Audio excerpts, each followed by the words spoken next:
cuestiones que me parecen básicas e importantes que ustedes conozcan de la inmunidad innata y adaptativa para entender qué es lo que pasa en esta enfermedad. Así que espero que en los próximos 20 minutos ustedes puedan comprender básicamente lo que pasa en la esclerosis múltiple desde el punto de vista fisiopatológico. Cuando uno tiene que entender la función normal del sistema inmune, obviamente uno parte de la célula madre hematopoyética, que básicamente va a generar una célula mieloide progenitora común y una célula progenitora linfoide común, que estas células van a ser las encargadas de generar diferentes células que van a estar guiadas hacia lo que nosotros llamamos inmunidad innata. Básicamente estamos hablando de granulocitos, basófilos, eosinófilos, neutrófilos, así como también monocitos y células precursoras dendríticas, que van a ser básicamente las que posteriormente generen estas células dendríticas que, como ustedes saben, son células presentadoras de antígeno. Por otro lado, el monocito, que cuando llega al sitio de una infección, por ejemplo, se va a convertir en macrófago, y como ustedes saben, los macrófagos son células de la inmunidad innata muy importantes a la hora de fagocitar y matar esa célula que no es propia y que justamente el sistema inmune la reconoce como tal. Por otro lado, la célula progenitora linfoide común va a generar tres tipos de linajes celulares: los linfocitos T, los linfocitos B y las células natural killer. Tengan en cuenta que los linfocitos T y los linfocitos B obviamente pertenecen a esta inmunidad adaptativa, y las células natural killer básicamente son células de la inmunidad innata y que van a tener dos funciones: una función desde el punto de vista proinflamatorio, pero también son células que actúan en la regulación del sistema inmune. Así que algo importante es que las células natural killer no solo son proinflamatorias, sino antiinflamatorias. Y cuando nosotros nos enfrentamos a una infección, o nuestro sistema inmune se enfrenta a una infección, el primer linaje celular que llega a ese sitio de infección, sin duda que es la inmunidad innata, como yo les decía, que es una inmunidad no antígeno específica, o sea, no actúa de una manera específica ante un antígeno. Ellos reconocen algo como un todo, van y generan, son la primera línea de barrera, ¿sí? Que no pueden diferenciar lo propio de lo no propio. Van y tratan de matar a esta célula. Tiene un corto periodo de tiempo, no hay una gran diversidad de receptores que tiene este tipo de inmunidad, y obviamente este tipo de inmunidad no tiene una memoria inmunológica. Por otro lado, la inmunidad adaptativa, vale decir, los linfocitos T y los linfocitos B, requieren un tiempo, obviamente, para que puedan actuar, y claramente van a depender de la inmunidad innata para poder reconocer ciertos epítopes que van a traer estas células presentadoras de antígeno para poder reconocer y generar justamente un tipo de inmunidad que sea bien antígeno específica. Entonces tenemos dos tipos de inmunidad: una inmunidad innata rápida, que es no antígeno específica; una inmunidad adaptativa, que depende de la inmunidad innata y que requiere más tiempo y es antígeno específica. Obviamente que existe hoy en día esto que se llama inmunidad innata-like. Dentro de esto que se llama inmunidad innata-like, o símil innata, si uno lo traduce al castellano, existen ciertas células que ahora empezaron a tomar un poco de importancia a lo largo de estos últimos años. Ya desde el 2000 a la actualidad se han reconocido ciertas células que potencialmente pueden tener impacto en el mecanismo fisiopatogénico de la esclerosis múltiple. Por ejemplo, las mite cells, estas MIT cells, que son células que se encuentran hasta en un 10% de los linfocitos T, fundamentalmente los linfocitos TCD8, y que hoy en día hay un montón de reportes que avalan que jugarían un rol importante, y yo les voy a mostrar a lo largo de la charla un poco respecto de esto, que sería algo novedoso. Yo básicamente lo que voy a hacer es darle ciertos parámetros básicos y clásicos de lo que se entiende hoy por la fisiopatología de la esclerosis múltiple. En la charla que viene, Bere va a comentar otro tipo de mecanismos que hoy obviamente empezaron a tomar un rol importante y fundamentalmente asociado a lo que es la progresión de la enfermedad, y que hoy ella se dedica un poco a esto, y que hoy por ahí es el punto clave para tratar de entender los mecanismos en esta patología. Yo le decía que la inmunidad innata tiene una baja diversidad de receptores, la respuesta es alta y hay ausencia de memoria inmunológica, y la respuesta adaptativa tiene una alta recombinación de uniones. Esto es dentro del linaje. Cuando las células T y las células B se van a diferenciar, se requiere esta recombinación que va a plantear si se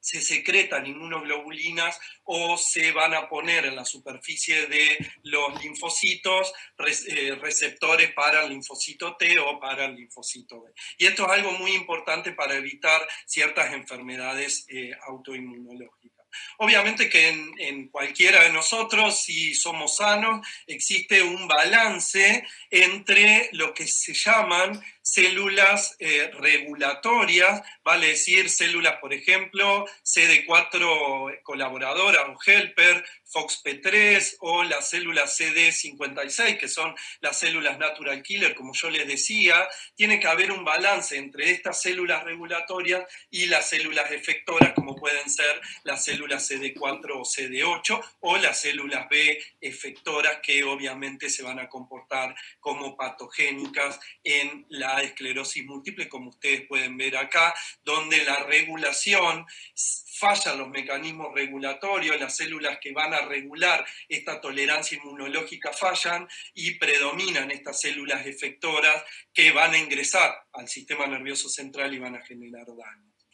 Básicamente eso sería este desbalance entre células proinflamatorias y células regulatorias. Si uno tiene que simplificar en un modelo de esclerosis múltiple, básicamente hoy nosotros sabemos que existe un modelo de hipótesis que se llama outside-in, o sea, que empieza el disparador empieza en la periferia, y la activación de este linfocito empieza en la periferia, y este linfocito autorreactivo posteriormente ingresa dentro del sistema nervioso central. Por otro lado, existen otras hipótesis que se llaman inside out, que básicamente es que empiezan dentro del sistema nervioso central, se compartimentaliza una cuestión que la vamos a ver ahora, que es como un feedback negativo, que va haciendo que se generen mecanismos autorregulatorios que fallan y que generan justamente células que van a ser deleterias para la neurona, para la mielina, así como también para el oligodendrocito. Como yo les decía, básicamente se activa en la periferia, se generan el linfocito, así como la barrera hematoencefálica, pone de manifiesto ciertas moléculas de adhesión, donde justamente este linfocito tiene la capacidad de adherirse. Una vez que se adhiere, se liberan ciertas quimioquinas, citoquinas y factores estimulantes que hace que se atraiga a este linfocito va a invadir esta barrera hematoencefálica, ahora vamos a ver los mecanismos por los cuales nos invade, y se tiene que reactivar dentro del sistema nervioso central. Si este linfocito que está activado en la periferia ingresa al sistema nervioso central y no es capaz de reactivarse, queda anérgico y ese linfocito no va a generar daño. Si ese linfocito tiene la capacidad de reactivarse, y ahora vamos a ver por qué, aunque en realidad todavía no se sabe bien por qué se reactiva y cuáles son los mecanismos que generan esta reactivación, van a generar un daño, como yo les decía. Y acá está un poco el resumen. siempre vamos a tratar de ir avanzando y vamos a ir metiendo estas pequeñas cuestiones que me parecen que son interesantes para después armar un resumen un poco más general. Vamos de lo general a lo particular. Y cuando entra un patógeno, las células presentadoras de antígeno, las células dendríticas, tienen la capacidad de ir a captar ese antígeno, esa cosa que no conocemos, que es mala, que potencialmente nos puede atacar, entonces es capaz de reconocerlo y de llevarlo dentro de un nódulo linfático. Dentro del nódulo linfático, el nódulo linfático, existen células que son residentes del nódulo linfático y básicamente las células presentadoras de antígeno, las células B, son abundantes dentro de este nodo linfático. Y básicamente son las encargadas de reconocer a este antígeno y de generar y presentarle básicamente al linfocito T, que va a colaborar junto con el linfocito B, ese antígeno. Dependiendo qué le presenta esa célula presentadora antígeno, si le presenta una molécula de histocompatibilidad de tipo 1, va a estimular o le va a presentar el antígeno a un linfocito T CD8, y si le presenta una molécula de histocompatibilidad de tipo 2, le va a presentar el antígeno a una molécula colaboradora de tipo CD4. Pero esta molécula CD4, aparte de requerir una coestimulación, porque pone en su superficie una molécula que se llama CD28, básicamente la célula presentadora de antígeno le va a presentar otra molécula que se llama B7, que es una coestimulación. Si no recibe esa coestimulación, ese linfocito queda enérgico y no sirve más. Pasa la circulación y queda virgen. Necesita sí o sí esa coestimulación, así como también necesita que esté regulado por el linfocito B, que es básicamente lo que ustedes pueden ver en el nodo linfático. ¿Y por qué es importante que yo les cuente esto? Bueno, porque como ustedes van a ver a lo largo de este curso, de este MS Mentoring, es que hay un montón de, hoy en día, un montón digo, 2 o 3 moléculas que tienen impacto en el nodo linfático y que inhiben algunas enzimas, el fingosina 1-fosfato, por ejemplo, que es una enzima fundamental para que esta célula activada pueda salir a la periferia, como es el fingolimod o el ciponimod. Entonces, es importante que ustedes entiendan que la primera activación se da acá. Cuando esta célula pasa al torrente sanguíneo, activada va a ingresar dentro del sistema nervioso central. Eso es lo que yo le decía que se conoce como outside in. Esta es la hipótesis de afuera hacia adentro. Pero por otro lado existe esta hipótesis, que es la hipótesis de adentro hacia afuera, donde hay células residentes del sistema nervioso central, fundamentalmente la microglía, que son los macrófagos activados residentes del sistema nervioso central, que generan una lesión a nivel de la mielina, del oligoandrocito y posteriormente de la neurona, y esas partículas, esos antígenos que se le llaman antígenos solubles, van a pasar al torrente sanguíneo. Estos van a ser captados por los linfocitos B. Como yo les decía, estos linfocitos B van a ser capaces de presentarle, porque ustedes saben que son células fundamentales como células presentadoras de antígeno a los linfocitos TCD4, le van a presentar este antígeno y van a activar de nuevo a estos linfocitos CD4. Estos linfocitos CD4 activados van a ser los que posteriormente van a volver a ingresar dentro del sistema nervioso central y van a generar daño. Entonces, estos son los dos mecanismos propuestos hoy. Lo que les tiene que quedar claro es que el antígeno se lleva al nodo linfático. En el nodo linfático se genera la activación del linfocito CD4, producto de una célula presentadora de antígeno, que puede ser un linfocito B, que esta célula activada va a ingresar dentro del sistema nervioso central. Por otro lado, cuando se activa dentro del sistema nervioso central, se generan partículas solubles que las va a captar el linfocito B y posteriormente va a activar al linfocito CD4 para poder generar daño de afuera hacia adentro. Y esto es básicamente lo que ustedes pueden ver en esta gráfica, donde el linfocito CD4 activado va a ingresar dentro del espacio subaracnoideo, donde se va a encontrar con esta célula. ¿Ven mi flecha, verdad? Sí, se va a encontrar con esta célula presentadora de antígeno que va a reactivar a la célula T, y esta célula T activada va a ingresar dentro del sistema nervioso central, donde yo les decía que tiene que ser reactivada, y dentro de esa reactivación se van a generar diversas moléculas, citoquinas proinflamatorias, que no solo van a generar daño a activación de la microglía, generar daño al oligodendrocito, a la mielina y a la neurona, sino que va a generar, por ejemplo, a partir de interferón gamma o a partir de interleuquina 17 fundamentalmente, va a generar apertura de la barrera hematoencefálica, generando que más células de la inmunidad, tanto adaptativa como de la inmunidad innata, pasen de la periferia al sistema nervioso central. Pero por otro lado, ustedes pueden ver acá que diversas células, tanto de la inmunidad innata, pero fundamentalmente los linfocitos B, se van acumulando en el espacio subaracnoideo,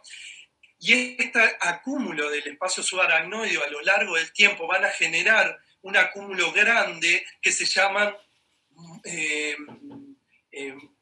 folículos linfáticos terciarios o símil folículos linfáticos terciarios, que van a tener un impacto importante y lo vamos a ver después.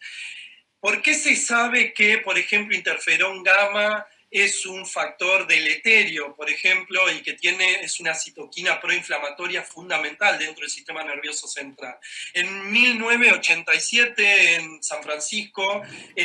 se generó un estudio donde se incluyeron 16 pacientes y donde la hipótesis nula era que la esclerosis múltiple era una enfermedad de tipo viral, y por lo tanto, si yo daba antivirales, mis pacientes iban a andar bien. Ese estudio se suspendió porque 9 de los 16 pacientes hicieron lesiones tumefactas, lesiones gadolinio positivo, nuevas lesiones en el T2, y hicieron recaídas severas. Esto se interpretó como era un bloqueante, como era justamente un interferón gamma. Básicamente se interpretó que el interferón gamma iba a jugar un mecanismo fundamental en la fisiopatogenia de esta enfermedad.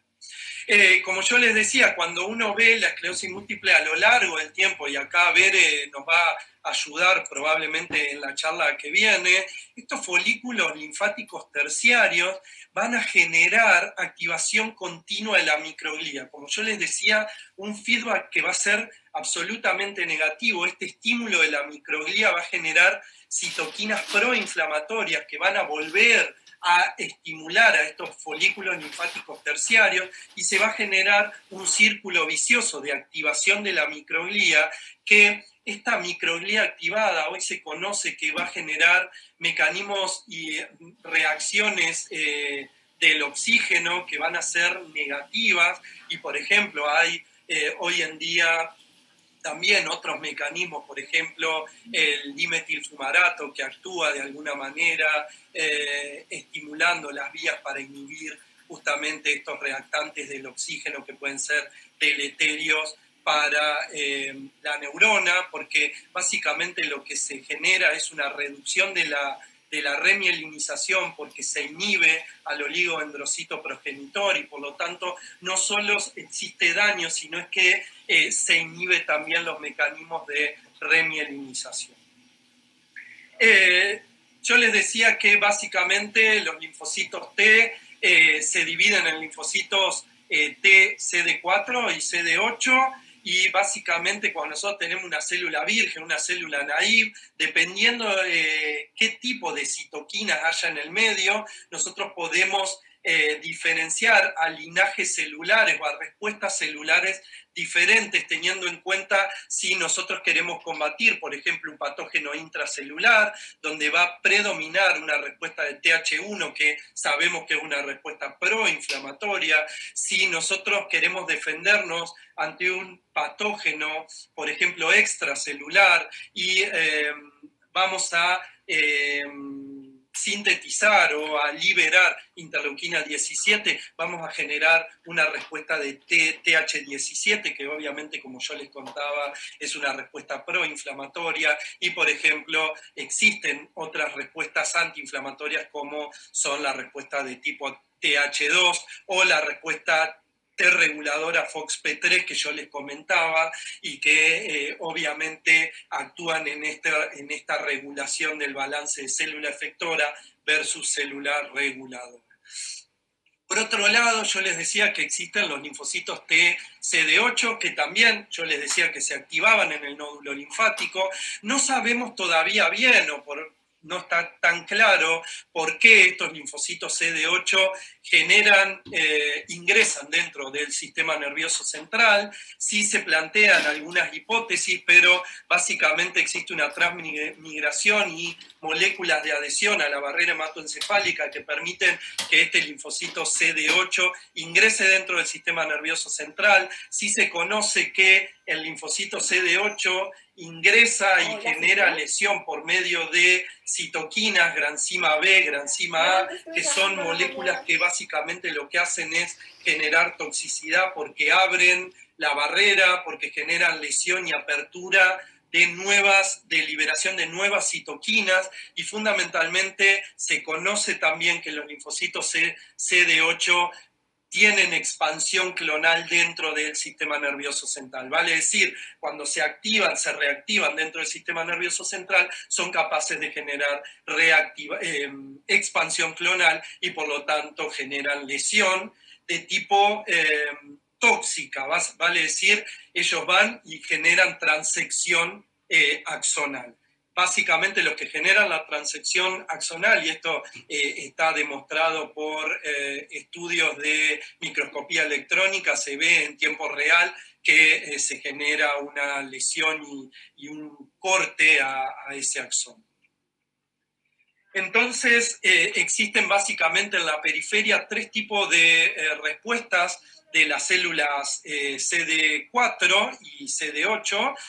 Básicamente las células CD4 van a generar una respuesta TH1, TH17, como dijimos, que se van a reactivar y por medio de diversas citoquinas proinflamatorias se van a estimular los residentes que se encuentran dentro del sistema nervioso central y que potencialmente van a ser tóxicos para el oligodendrocito, repito, para la mielina y para la neurona. Por otro lado, la reactivación de estas células TCD8 efectoras por medio de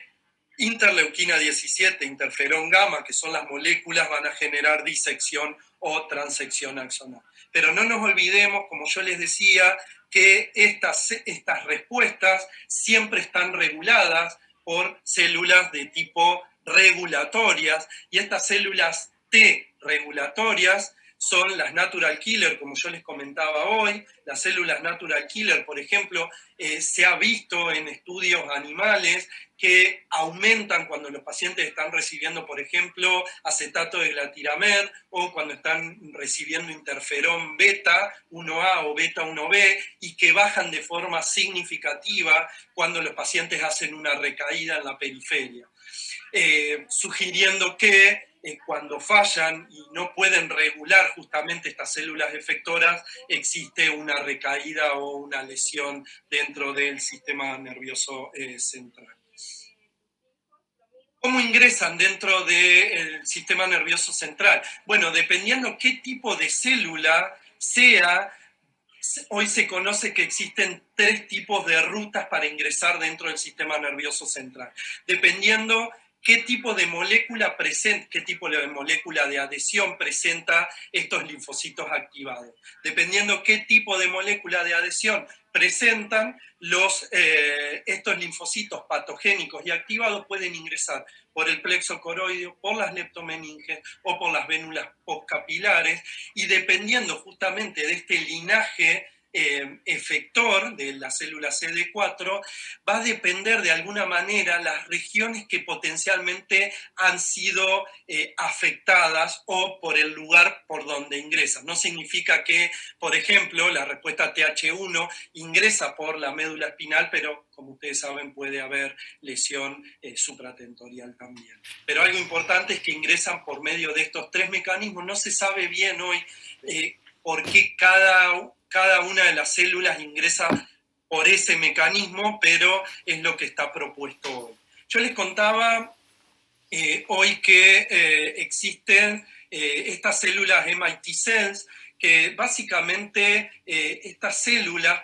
las MIT, que son células de la inmunidad innata light, como yo les decía, tienen un receptor que no es el receptor del linfocito T, como lo puede tener el linfocito T, CD4 o CD8, sino es que tiene una cadena invariante, que es una cadena B alfa o B beta, básicamente,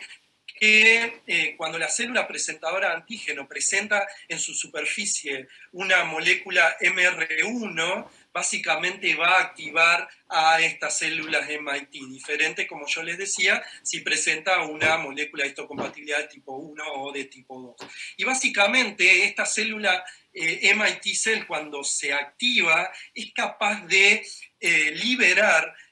ciertas inmunocitoquinas que son proinflamatorias, interferón gamma, TNF-alfa, así como interleuquina 17, promoviendo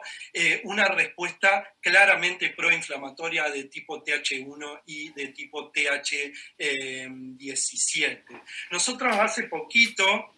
desde lo translacional, como yo le decía, cómo podemos ver qué impacto tiene la fisiopatología en lo que nosotros vemos en el paciente, en el día a día. Bueno, yo algunas cuestiones le fui comentando, desde lo farmacológico, desde cuando se abre la barrera hematoencefálica, ingresan células y potencialmente nosotros lo podemos ver en una resonancia como lesiones gadolinio positivo, y desde estas células MIT cells, lo que nosotros evaluamos en este estudio con un seguimiento a 36 meses. Fíjense que cuando nosotros medíamos estas células en la periferia, cuando los pacientes estaban en recaída, claramente estaban disminuidas en la periferia. Pero cuando el paciente salía de la recaída, estas células MIT cells volvían a subir de forma significativa y se mantenían en el tiempo. Pero nosotros vimos algunos outliers, y estos outliers básicamente, cuando nosotros planteamos y dijimos, bueno, ¿qué pasó? ¿Por qué estos pacientes siguen con estas células bajas en la periferia? Cuando nosotros fuimos a ver, nosotros vimos que justo cuando estas células caían, se correlacionaba con nuevas lesiones en resonancia magnética o lesiones gadolinio positivas. O sea, que estas células bajaban si el paciente tenía una recaída o tenían lesiones nuevas en resonancia magnética. O sea que la pregunta siguiente que nosotros nos planteamos fue, ok,